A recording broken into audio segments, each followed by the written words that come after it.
I had to take it.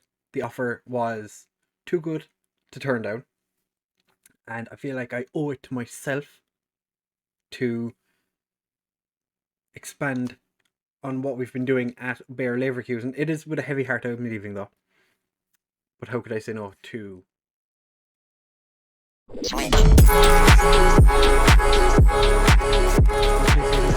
could I say no to Borussia Dortmund? How could I say no to the team who finished just below us but are offering us so much money Borussia Dortmund paid 8 million to get us.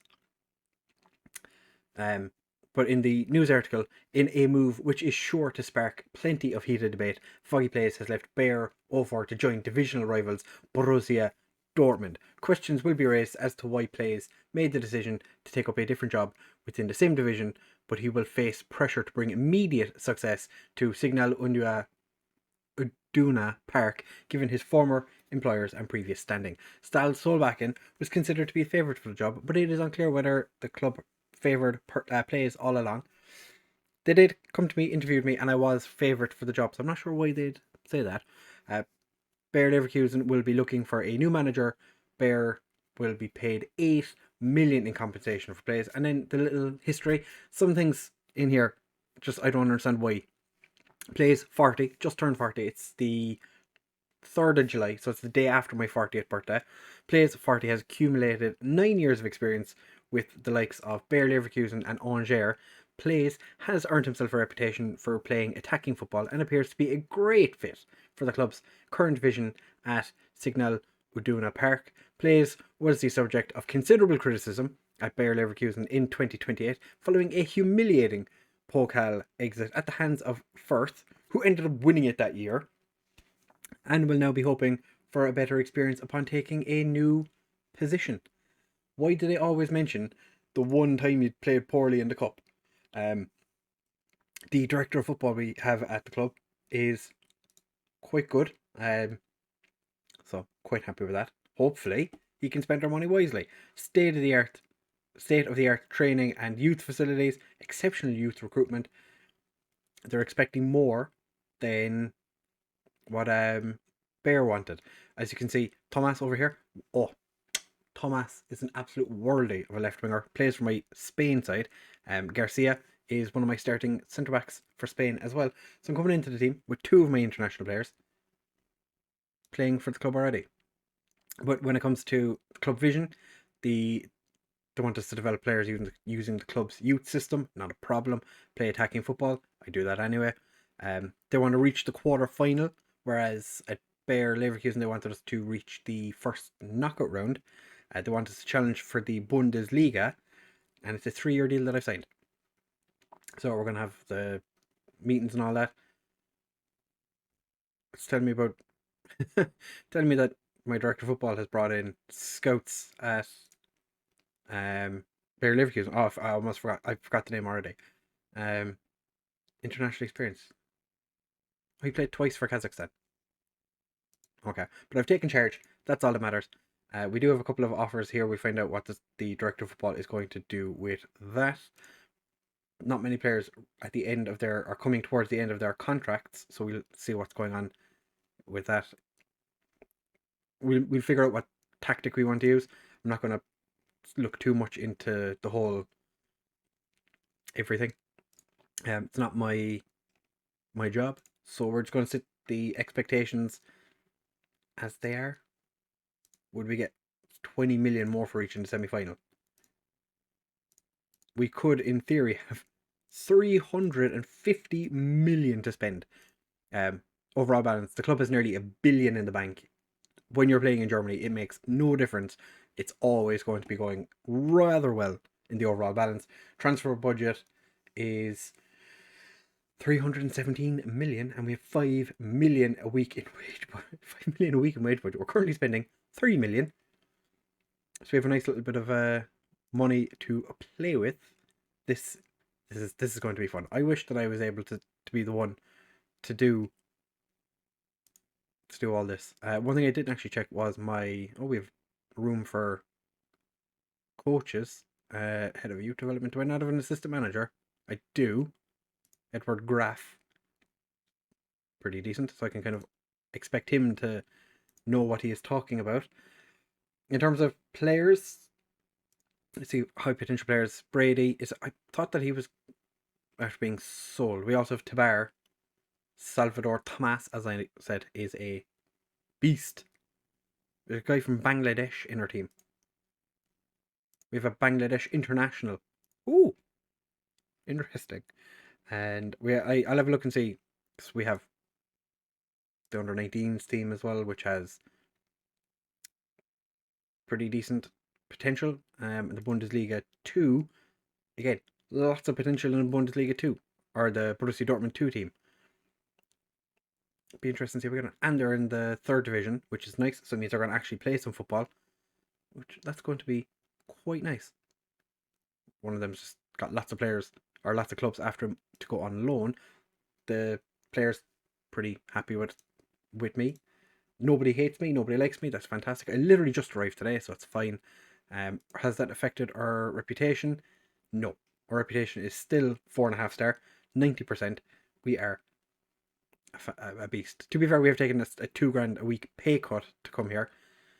But when I saw the amount of money they were offering, it's like there is no way I could say no. And there is 21 players in the first team. Probably going to bring some of the players up from the under 19s and the B team. Potentially get rid of some of these players. But like Lewis Smith was an absolute thorn in my side when he played last year. And now he's my player. So I don't have to worry anymore. I'll pop over to Bear and show you how their transfers were going when we left. As you know, Quevedo came in. He's probably going to be their starting goalkeeper this year. I probably would have had him as my starting goalkeeper, to be fair. Halak is a Lebanese right back who played an awful lot of games for the Lebanon, or in the Lebanon, has played for the Lebanon national team. It's one of those random ones where he was, I'm guessing one of my scouts had just been off somewhere crazy and had just brought in, just found a guy who was decent and went, yeah, bring him. Volkov is a Ukrainian striker who came in on a free. This guy looks decent. I think he'd like 3.5 star potential. Be interesting to see if he actually gets any game time, because he's been doing it in the Ukraine Premier League, which Shakhtar. And then Gareth Foggerty, an 18-year-old that we paid 30 million for, was playing last season in the Championship. Not even that well. He's not played, like, in his 2 seasons, he's been average at best. He's 18 years old. He looks pretty decent. Average rating wise, he's not very good. So it'll be interesting to see what he does this year. I'm not 100% sure 30 million is a good amount of money to be spending on a guy like him. He kind of reminds me of Overton again, but from a lower level. So that's definitely going to be something that I don't know. I'm not 100% sure. But we're going to be back in the next part of this episode for the transfer roundup, and see who we get in the first league game of the season, which is going to be Wolfsburg. So we're back for Wolfsburg. 4 games into the season we play Bear. And I play the Pokal myself, because Pokal games can get out of hand. Is there anything? What do they expect out of? They expect us to win the league. So we are the team that is expected to win the league. Bayer Leverkusen expected to finish 4th, last year's champions. Hertha expected to finish 3rd. Fantastic. We come into a team that are expected to win the league. I have Jude Bellingham. Last time I got to manage Jude Bellingham was right at the end of FM20, and he was quite good. So, yeah, this is fantastic. We'll be back in just a second to do a transfer roundup. Right, fellas, so as you can see, we have arrived at the first game of the season. It is going to be against Wolfsburg, as we said. We don't play Bear until the 4th league game of the season, so we might do that in the next episode with Wolfsburg, just do the 2 of them together, because I want to see how we get on against Bayer Leverkusen, the team that we left. So transfers. It's been a time. We won't talk about the World Cup just yet. As you can see, no longer Spain manager. Should probably tell you what happened. But at the moment we don't have any. Oh, actually, we do have one. Carlos Barros playing for Nuremberg. A Cape Verdean international is in contract talks with us at this very moment. He's played 6 games in the Bundesliga. Had a pretty good season last year for Nuremberg. He's valued at 3.3 million. We're looking to spend 29.5 million on him. A lot of money. But players that have come in and that have left, confirmed players. So Sofian Jacquet was gone before we arrived. I think he was on loan at Lazio last year. Anyway, he was, yeah. So that was a confirmed transfer before we even arrived. It would have been nice to have him. What can you do? Victor Leandro did end up leaving. The transfer did go through regardless. 29 million, potentially going up to 43 million, which is fine. He's a right back. Unfortunately, he was probably our best right back. So that was a little bit disappointing, but he's gone. Horst Bonhoff is a high potential striker. Actually, probably would have been able to do something for the first team this year. Had he not gone on loan, I would have given him an opportunity. He's gone to Hoffenheim to play in the Bundesliga, so we'll get to see how he gets on playing against us this season. Jari Ramanelli has gone to Augsburg in the Bundesliga. Another player I was looking at and thinking, maybe this guy could get into the first team every now and again, but he's going to be playing for a divisional rival. So again, we get to see how he gets on.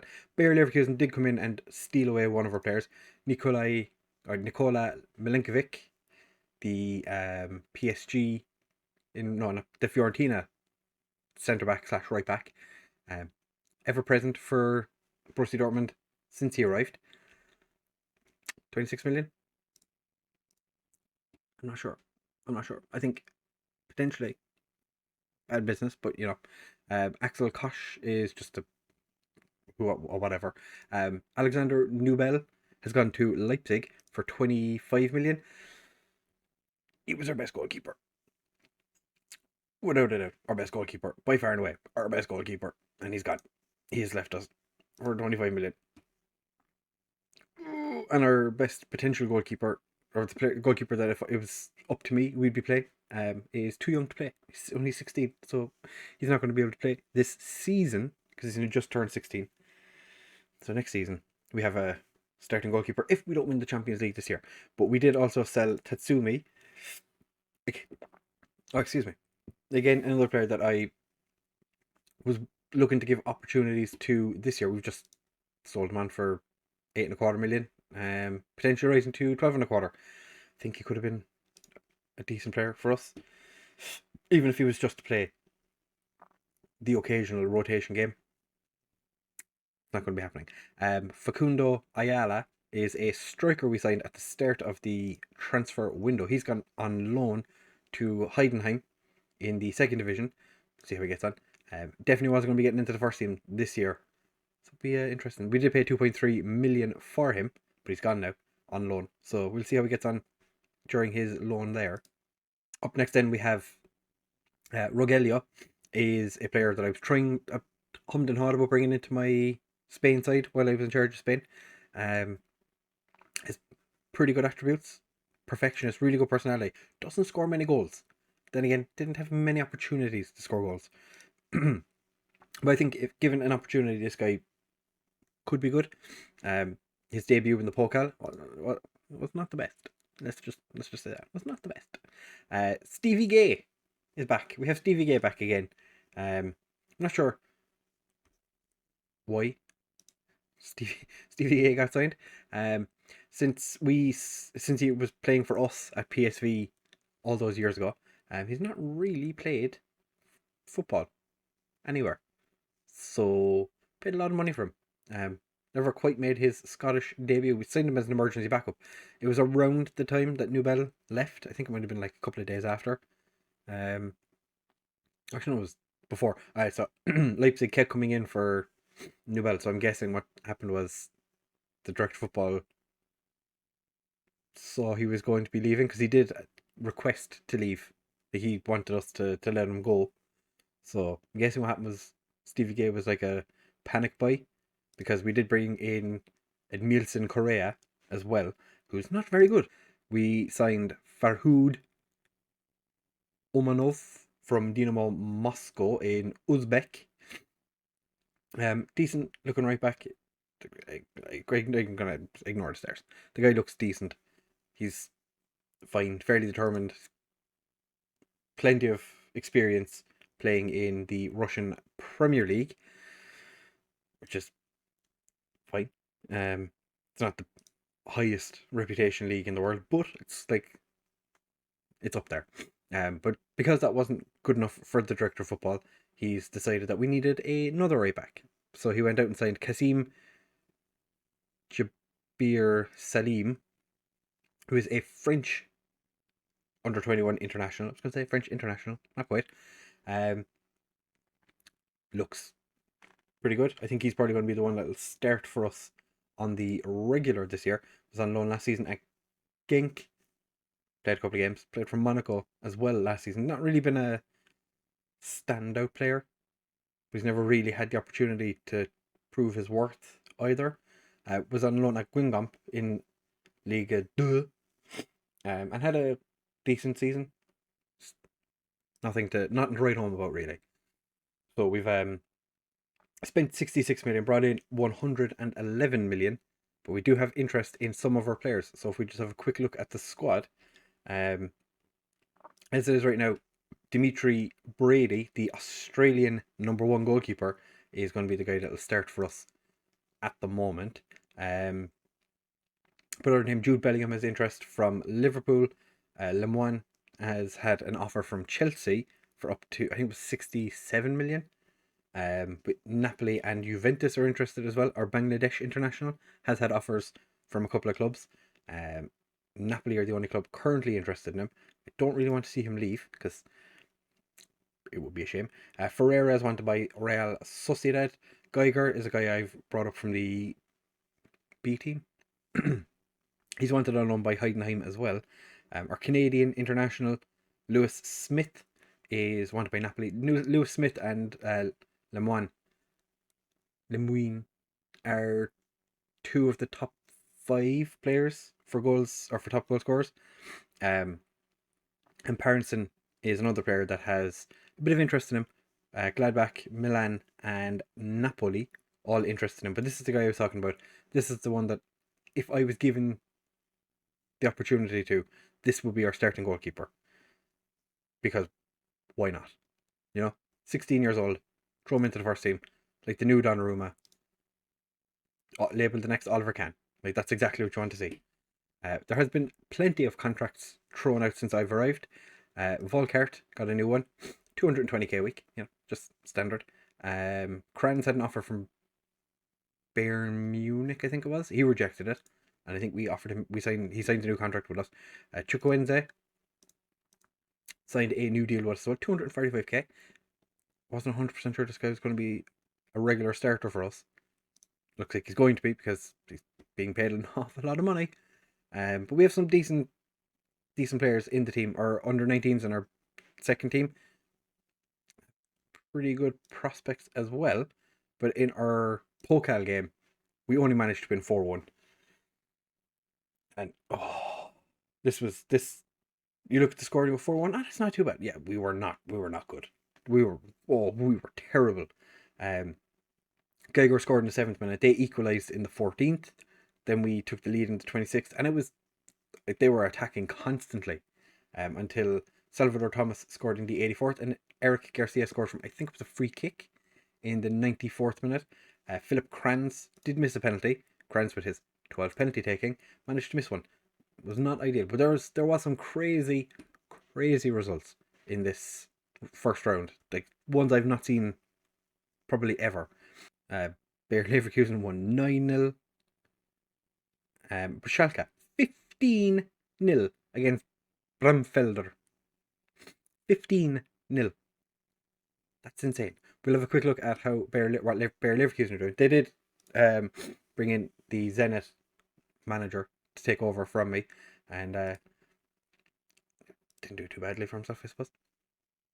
In terms of their transfers, what happened after Foggerty has been put into the B team, spent 30 million on the kid, throw him into the B team, whatever, who cares? He saw they signed Milinkovic because he left us. They also brought back Badr Abdullah for a second season, paid an awful lot more money from this time. Interesting tactic. He wasn't a first team player like all the time for us. Interesting. Logan Makareki, a player that's been on my radar for a while. Had I been the one making the transfers, we would have signed him when he was back playing for FC Dallas. He's been at Man United for a couple of years. Only just made his debut last season, having signed 5 years previous. But he's joined Bayer Leverkusen on loan. Players that have left since we left. Jameson has gone to Freiburg on loan. Craig Shaw has gone to Frankfurt. Yeah, he was at Kaiserslautern last season. He's gone on loan to Frankfurt. Be interesting to see how he gets on there. Favre Berthier has gone to Vancouver. I think that's a waste of potential for a pretty good centre back. Nobody cares about Richter. Chao Felipe has gone to PSV, which I was not expecting. 1 season in Germany, shipped off to Holland for a profit, so fair enough. And Faith Fendel has left Bayer Leverkusen as well. Player probably would have tried to get rid of regardless. Probably would have just transfer listed him at some point during the window. They made a little profit off him, so they'll have to be happy with that. But he is valued at 33 million all of a sudden. I don't know why. We could end up playing against him today, but not in this episode. But we're playing Wolfsburg today, so there's a chance we play against him. We have to wait and see. That'll be in tomorrow's episode. But we're going to talk about the World Cup now, and where everything went wrong. So I should have just searched World Cup, shouldn't I? So in the group we beat Tunisia and Guatemala 4-0. Some interesting results in the groups though. Hungary topped their group ahead of Brazil. Iran finishing bottom. Mexico, Peru and Russia all finished on 3 points. So sucks to be Russia. They beat Peru in the final game, but wasn't enough for them. Saudi Arabia, Nigeria and Czech Republic. Saudi Arabia topping the group. Did not see that coming. Portugal and Angola going through. Syria getting knocked out. Colombia, France and Burkina Faso. Not a nice draw for them. Belgium, Uruguay and Thailand. You'd expect Belgium and Uruguay to go through in that group. Paraguay, Sweden and Ghana. Paraguay absolutely smashed everybody. Did not see that coming. Sweden and Ghana, only points they picked up were against each other, but by the fact that Sweden lost by 2, or lost 2-1, and Paraguay beat Ghana 3-1, meant that Ghana went home. It was not a great World Cup for the Africans. Ireland, Cameroon and Jamaica. Ireland and Cameroon went through. I'm surprised to see Ireland have such a comfortable time in a group with Cameroon, and I did say Jamaica could have been squeaky bum time, but alas, it was not to be. Turkey, South Korea go through in their group. New Zealand, unfortunate to get knocked out. They put up a good fight against Turkey, not so much against South Korea. Argentina and Serbia went through in their group, knocking Costa Rica out, which was disappointing. I thought Costa Rica could have done something, but unfortunately they lost to Serbia. England, Guinea-Bissau and Japan. I can't believe Japan finished bottom of this group. I would have thought that they would have had enough to at least beat Guinea-Bissau. It's not. No. Italy and Haiti went through in their group. Haiti knocked out Ivory Coast. That is insane. They beat them 2-1. Norway, led by Erling Haaland, went through in their group with Australia and Senegal getting knocked out. Holland and Mali knocked out China. USA and Switzerland went through, and Uzbekistan finished bottom of the group, even though they all won a game each, by virtue of the fact that Uzbekistan lost by more goals than everyone else. So as you can see, it was not a great time for African countries specifically. We are going to just have don't want detail. Okay, so we knocked out Brazil 4-1. I was going to show you that game, then I remembered that we beat them 6-1 in the build-up. So I was like, there's no point. Hungary beat Tunisia. Mexico beating Nigeria, Saudi Arabia, Peru, France beat Portugal, big game here. Sweden beat Belgium, Uruguay and Paraguay 3-0. Ireland beat South Korea, which was fantastic. I was so excited when I saw that because I am Irish after all. Argentina knocking out Guinea-Bissau, it's understandable. Italy beating Australia, Norway beat Haiti, but only by 2-1. Holland and Switzerland ended 3-0, and USA knocked out Mali. In the third round, we played Saudi Arabia. That was not a comfortable game.